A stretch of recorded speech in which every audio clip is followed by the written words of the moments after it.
Video देखें फिर बात करते हैं।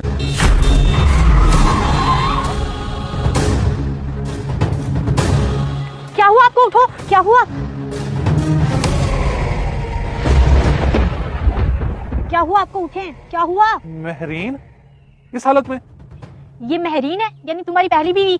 इसने मेरी वजह से तुम्हें छोड़ा था ना। तुमने इसकी खबर नहीं ली कभी कि ये किस हाल में और कैसी जिंदगी गुजारी है? वो मुझे तो इसके बारे में पता ही नहीं था ये कहाँ गई और कहाँ रह रही है।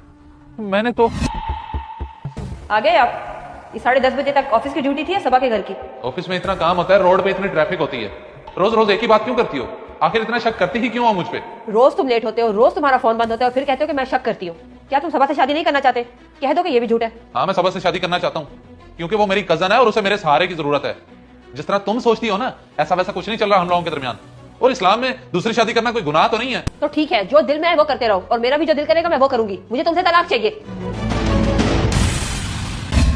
और उससे ही अगले दिन खुला का नोटिस भिजवा दिया इसने। और मैं तो इसे देख भी आज रहा हूँ पूरे 2 साल बाद। बड़ी अफसोस की बात है काशिफ। अच्छा, गाड़ी से पानी पिलाओ, इसे होश में लाएं। महरीन, ये मेरी बीवी सबा है जिसकी वजह से तुम मुझे छोड़ के गई थी। अब तुम अपनी हालत देखो और इसकी क्या हालत बना ली है तुमने अपनी। क्या हुआ है आपको? और ये आपकी हालत कैसे बनी है? मैं क्या बताऊँ, और कहाँ से शुरू करूँ? मेरी हालत देख के अंदाजा लगा लो कि मैं किस तरह की जिंदगी गुजार रही हूँ काशिफ को छोड़ने के बाद। जिस रात हमारा आखिरी झगड़ा हुआ था उसके अगले सुबह मैं वकील के पास गई थी और फिर तुम्हें खुला के पेपर भेज रहे कि 4-5 माह बाद ही मैंने शादी कर ली थी। और फिर वो मेरी जिंदगी की दूसरी बड़ी गलती थी। महरीन, मैं तुमसे कुछ कहना चाहता हूँ। जब से तुम मेरी जिंदगी में आई हो, जिंदगी चांद जैसी रोशन हो गई। और तुम जैसी औरत तो नसीब वालों को ही नसीब होती है। और क्या नाम था उसका? हाँ, काशिफ। काशिफ ने तो तुम्हारी कदर नहीं की।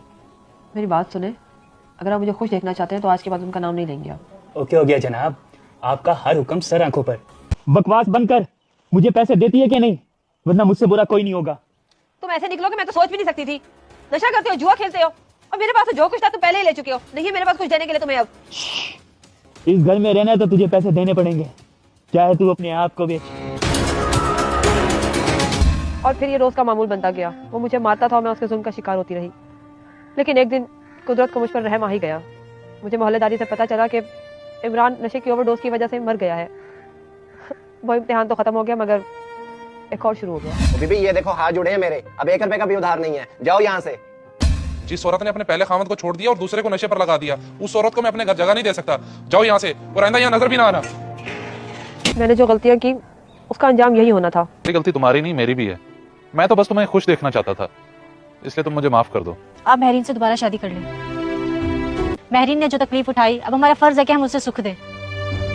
इस वीडियो को देखकर आपकी क्या राय है? कमेंट्स बॉक्स में मुझे बताएं। जज़ाकल्लाह।